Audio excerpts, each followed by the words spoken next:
Hello and welcome everyone. My name is Jeff and this is Tropical Plants at 53 degrees north, and today I thought we'd have a little chat about greenhouse controls, and I'm bathed in the beautiful Mars Hydro TS1000 grow light here. The sun isn't out.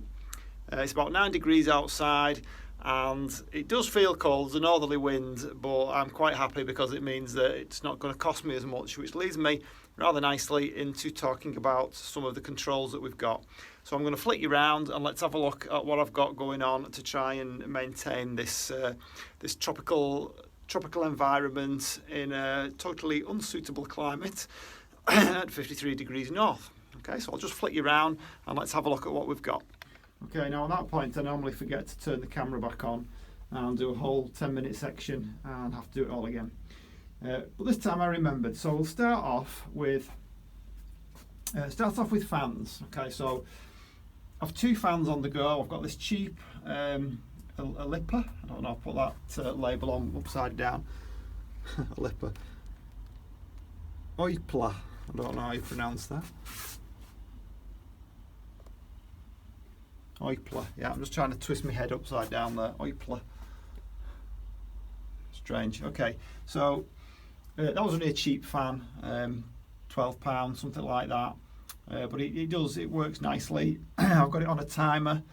It doesn't give like a massive draft. It's just enough.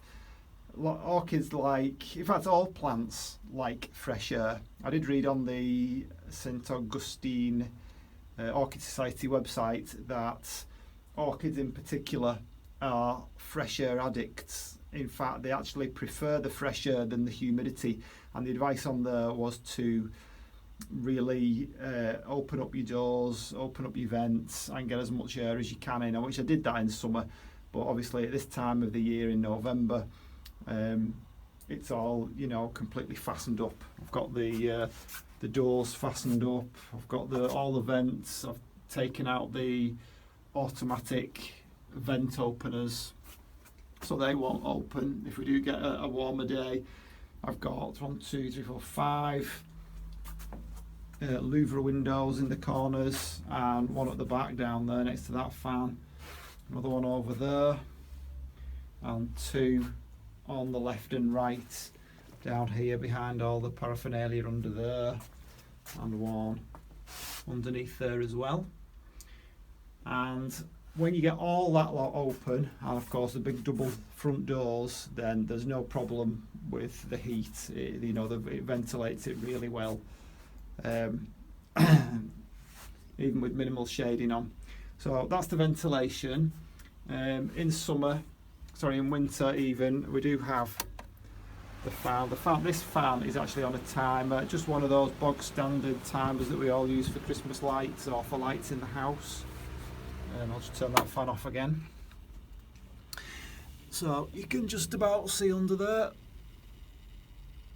So the one on the left that you're looking at there, that's just an ordinary on-off timer that you just set it to come on and off as and when you want. I have it coming on. It's on most of the time, but I don't know. For some reason, I worry that these things can overheat, so I have it going off for like 5-10 minutes. Then it comes on for another 15, then it goes off again. I don't have it on at night, no idea why. I just feel that, I don't know, perhaps I'm thinking that they're all asleep and they don't want to draft at night, but I just have it on during the day and that seems to work okay. So that's one fan. The other fan that I've got over here is much more expensive. It wasn't massively expensive. I think it was about £50, but I remember reading that the metal, like the fans with the metal blades, produce far more power, more of a draft, and it's certainly true. It's a bigger fan, obviously. I think it's about, it was in inches that they gave it me. I think it was 19-20 inches, something like that, diameter, and it really does.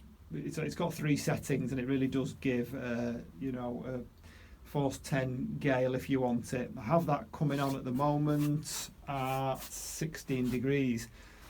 So I've got all these controllers and I've got them set up in a really peculiar way at the moment.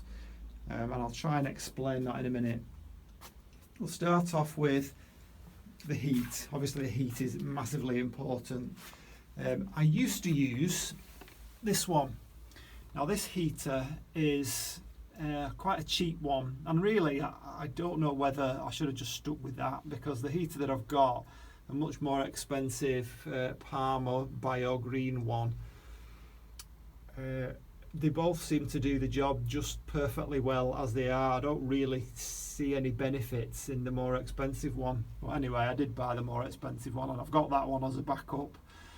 This green one here as a backup. This was only about £30. The Parma Bio Green was way more expensive than that. I can't remember, but it was well over 100. So basically, we're using this one, and all you need to do is set it on maximum. This is a 2 kilowatt heater. It tells you in the information whether that is suitable for the size of greenhouse, and this seemed to be fine for the greenhouse size that I've got, which is a 14 foot by 10 foot. Apologies for swapping and changing between metric and imperial here, but that's just the way the world we're living in, I think, at the moment. We just seem to use all sorts of different measuring scales. So this is my main controller.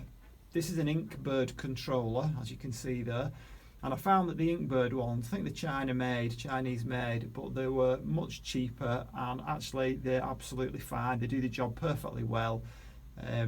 Way cheaper than a lot of the UK made controllers, or a lot of the other controllers that I could find online. So what you do, this particular one actually has a day and night setting. You can set different target temperatures for day and night, and I did try that for a while. My idea was that I was going to try and increase the temperature. You know, a lot of these orchids like a differential in temperature between night and day in order to trigger blooming and growth and so on. And in summer you get that anyway naturally, but in winter we don't tend to get that. You know, it can be exactly the same during the day as it is during the night. So I did try and give like an 8-degree increase, and my electricity company sent me a letter increasing my monthly payments by about £40, so that went by the by, so I don't bother with that anymore. It's not ideal, but we seem to be okay at the moment. I think it's very often a case with orchids, it's a case of trying to get them through the winter as opposed to having them thrive through the winter. Same with the other plants really. So you know, as you know, the majority of plants in here are tropical, and they do like that temperature difference, but they're just going to have to put up with it for now. So what I've got it at the moment, I've got it set at a target temperature of 15.4. Now my target throughout the greenhouse is really 12 degrees, but as I've shown on a couple of occasions, we have different temperatures at different places in the greenhouse. Now you would have expected anything higher up to be warmer, because obviously hotter rises and cooler drops, but I have a thermometer over in the corner there which seems to be going down to 12 at night, despite the target temperature being set at 15.4. So I increased that just to try and make sure that all areas of the greenhouse were an absolute minimum of 12 degrees. I did question the accuracy of that one over in the corner. However, I have another one made by somebody else, another manufacturer over here, and that too was going down to about 12 degrees. So taking that into consideration, it does seem, for whatever reason, that it may be the positioning of my heater there, but it does seem that the temperatures higher in the greenhouse are cooler on a night than the temperatures lower down. Don't know why that should be. Like I say, I know hotter rises, so you would expect the higher up areas to be warmer, but they're not. I have another Inkbird over here, which also is telling me that the temperature is 16 degrees at the moment. So anyway, I'll just carry on with what I was saying about this one. So that temperature is the temperature that it is at the moment. That's the target. So as soon as that drops to 15.4 or below, then it'll turn on this over here. That's the side that means on, because you can use these for heating and cooling. You could put a cooling one there. So if you wanted to keep a temperature at a specific, you know, if I wanted 15 degrees, I didn't want it hotter and I didn't want it cooler, then I would go and put some, perhaps an air conditioning unit or something on there, and they would, you know, each appliance would kind of work against each other. So you'd have the heater coming on to warm it up, and then as soon as it got too hot, you'd have the cooler coming on to cool it down. Well, that doesn't matter for me, so I only use one side of it because I don't mind it getting, you know, warmer and warmer within limits. Obviously, I don't want anything well over 30, but that's what that's for. So this, I've not seen anybody else using these, or not many people. This little controller here is really, really useful because it tells you the cost. You know, when the heater comes on over here, that will be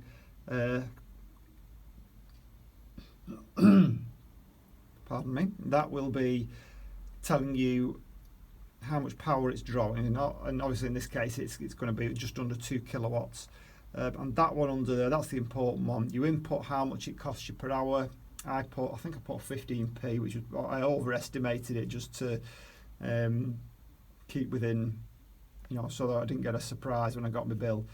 And so that's telling me that the running cost at the moment is £79.06. But this has been running for a number of months now. That's why it's built up to that. So what I can do with that total, I can, and again, I know I've showed this before, I can put it down on here and calculate what it costs me per night and keep a running total. So far in November, it's roughly, you can look down here, November starts there, you know, it started off not too much, and roughly around about £2, £1.50. There was a £3.42 there. That was a particularly expensive cold 24-hour period. £2.60, £2.61. So that is a really useful gadget. Got these things on eBay. So that's heating. But what I also have over here is another of these Inkbird controllers. This one is actually attached to the fan over in that central bit underneath the sink there. So I've set it at 16 so that when the temperature goes, I think it's like about 0.3 over 16, then that fan will come on over there. I did have it set in summer a little bit higher, but I thought, well, we'll try it at 16 because the problem in winter is that you're not getting a great deal of ventilation because everything's shut up. But I don't want it to come on when the temperature is too low, because then, you know, you're in danger then of making everything too cold. So I thought, well, about 16 is probably about right. It's just guesswork, really. I might have to adjust that depending on how plants react to it. So what else have we got? This one is a humidistat. So this one will tell me what the humidity is. I have that about 75 in summer, 75% humidity. At the moment I've got it at 65, and to be honest, it pretty much never comes on now. I did lower it a bit. I've watched one of Roger's videos where he said, well, you know, humidity, high humidity and lower temperatures is not really a good combination, and yeah, I agree with that. So I've dropped it to 65, but as a rule in our country the humidity is pretty high anyway. You know, occasionally we might get about a week of an easterly weather front coming in, and that can be very drying. I know we had one, I think we had one last year or the year before. It was called The Beast from the East. So I'm sure UK people will remember the headlines about The Beast from the East. And as a gardener, when I was outside, I saw an awful lot of plants died, even though the temperature wasn't that, it was probably hovering around 2 or 3 degrees. It wasn't as low as what we've had it before, but because it was an easterly weather front, it was so dry, and we're not used to that. We're used to high humidity, and lots of plants died because they died through lack of water. And I was one of the only people out of my neighbours who was watering plants and watering plant pots, and they all looked at me like I was going bananas watering at 2 or 3 degrees. But all the plants died in pots and mine didn't. So yeah, that's what that's for.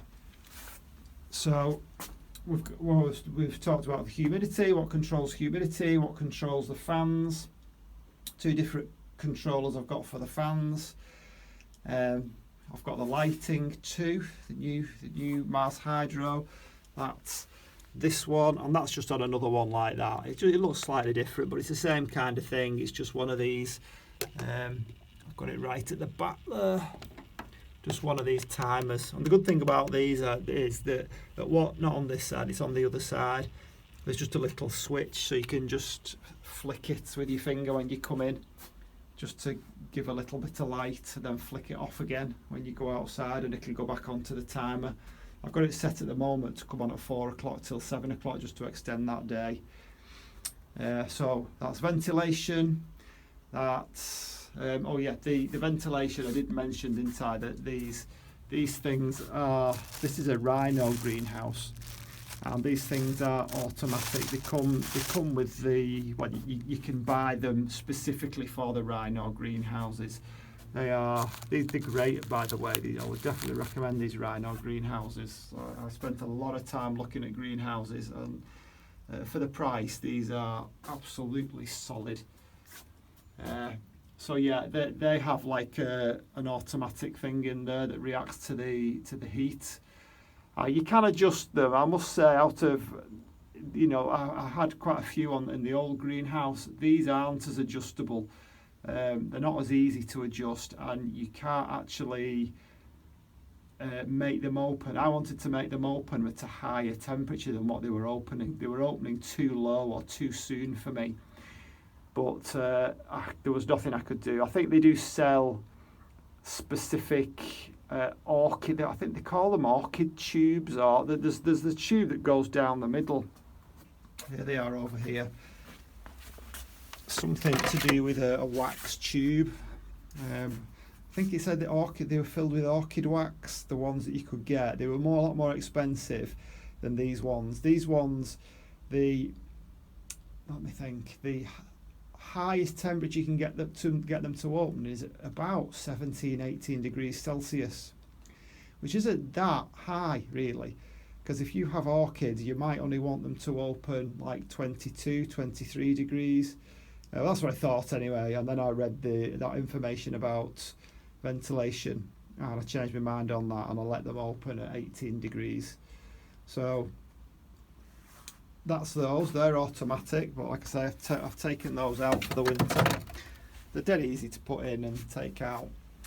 You can also buy automatic openers for these louvre windows, and again, the Rhino make their own specific, bespoke ones that go on here. I think you can buy like universal ones, but they just don't work as well. Well, having said that, neither do the Rhino ones. That was the one complaint I had. I bought 2 of them, and I'm glad I didn't buy 5, because they're hopeless. They don't shut properly. They don't open fully. They just don't seem to do the job like they should do, in my humble opinion. So if Rhino are watching, which I very much doubt they are, I've given you a plug for your greenhouses, but I'm sorry, that design needs looking at again, because I feel like I wasted my money on those, and that's why I never bought any more. It would be absolutely fabulous if one of these greenhouse manufacturers would come up with some kind of automatic shading. Now this greenhouse does have shading on the southern side. It was massively expensive. I mean, this is probably how they make a lot of the money, through the accessories. I couldn't afford it on the other side. I don't really need it on the gable ends. There's enough shading there as it is. But I got some. It did look really good, but I got some for the southern facing side of the greenhouse. That cost something in the region of about £500 to £600 to cover that, and it turned out that the shading was about 63%, I believe, which just isn't enough. So I ended up having to put it on the inside as well. So that was another, live and learn moment. So anyway, I mean, I'm pleased I've got it. It is nice shading, and it does work for a lot of the year. But obviously, when it gets the sun gets too strong, I've got to put some more shading on the inside. So what else have we got controller wise?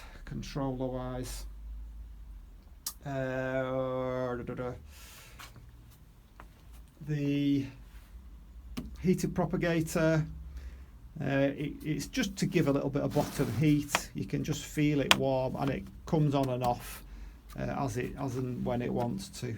It's getting a little bit full of water. These are not showing any sign of growth just yet, but they do take a while. I believe they can take up to like 2 months or so. They're looking okay. Diplodonia cuttings. Controllers. What other controllers have we got? I think that's it. Electricity wise, I've got 3 double sockets in each corner. One down there. I have another one over the other side, and then I've got one in the middle on this side, which you can never afford to have as many as you really want, or as many as you really need. So there's another one just under the.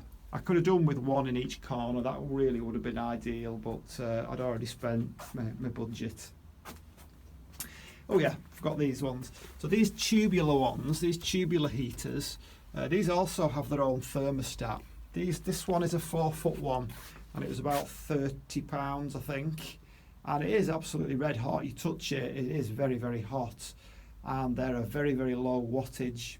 So they're definitely worth having, just to give you, your temperature a little boost. They do have a thermostat on the end, but it's not very reliable, and it's not very accurate either. So I've got that one there. I've got 3 of them. I have another one underneath here, past the Cattleya, just there. And on this one, on this side, that's quite near the bougainvillea as well. I thought that would be a good idea to have that there. I have another one which is a bit older under here. Now this one, for whatever reason, it's not working as well. This one, I can put my hand on it. It is warm. I'm keeping it going, and it's turned up as much as it'll go, but it's not. There's something wrong with it, and I've had that one about 2 years. So hopefully the others will last a bit longer than that. So I probably could do with another one. I don't think I could fit it under there. It might go under there, just along there. Perhaps a 3-foot one under there. You can get them in all sorts of sizes. But yeah, they're worth doing, because, like I say, they're only, I don't know, I think they're about 150 watts of power, and they do give a boost. They might keep your frost off if you're trying to keep it just above 0. They certainly won't get it up to 12 degrees. But like I say, it's just another little boost. So yeah, that's my controller. I can't think of anything else on controllers for the moment. That's how I try to keep everything as it is. Oh, how could I forget the fogger? Yeah, I know lots of people have talked about these foggers. These are just stupidly expensive for what they are. I know there's a guy from the Orchid Society who made his own. I wish I'd known. I just bought one when he said he'd made one. But anyway, yeah, I bought this hydrofogger. They're several £100, but they do seem to be, apart from the fact they get very, very dirty and full of mould and muck inside, they do need a good clean a few times a year. That one is attached to, which I did start talking about before, that humidifier. So as soon as the humidity on what I've got it set at the moment is 65, as soon as it drops below 65, then that humidifier kicks in. The problem with it is that when you really need it in the middle of summer, and I've got all these vents and windows open, then it all just goes straight out the window, and the thing is just on permanently, and it never actually gets up to the humidity that you want. So counterintuitively, I just turn it off. I know sounds a bit bizarre, but it's pointless having it on if it's not raising the humidity. So plus I also have it fed from, I don't know if you can see through. You can just kind of see through the glass. On the other side of the glass, there's a water butt there, and I have that filled with tap water, and that feeds this fogger. I've not filled it up for months, which shows that it doesn't come on that much. I just keep my eye on it, and whenever it freezes, which it will freeze at some point, I'm going to have to turn it off. But I don't think it's going to be a problem with humidity because, like I say, the problem here is trying to stop it raining, not waiting for humidity to arrive. It might be useful if we do get another beast from the east, but for now it's just there as a backup, really. So that's the humidity. So what have we done? We've done lighting, humidity, ventilation, air movement, the heat, the automatic opening of windows. It's not really control, but I also have, as you probably noticed, a sink here, and this hose pipe goes right the way underneath the patio, round to where the tap is, the outside tap. The only kind of downside to it is that this pipe underneath is just loose, so I've got to move this fan out of the way and put that trug underneath it if I ever need to use it. And then you get an idea then of how much water you use when you're cleaning a pot. Just cleaning one pot, they always tell you, well, put a plug in the sink and use the same water, because you absolutely waste gallons of the stuff cleaning a couple of pots if you get the running water on it. So yeah, that's it. That's all my, just a little Nepenthes close up there. That's all my controls. I can't think of anything else. If I've missed anything, please comment below. If you're doing anything that you think is more efficient, cheaper, does a better job, then please comment below. I love hearing from people. As you know, I'm very new to this, and it's great to see and hear what other people do and how other people do these things. It's all part of the learning process for me as well. I hope there's maybe something in there for somebody who's new to this or looking to keep a particular environment in their greenhouse. But for now, as usual, I've rambled on and on, so I'll leave it at that, under half an hour, and I will see you. Don't forget the usual drill: like and subscribe. I'm sure you will. Well, I'm not really. I hope you will. And I will see you on the next one. Okay, thanks. Bye.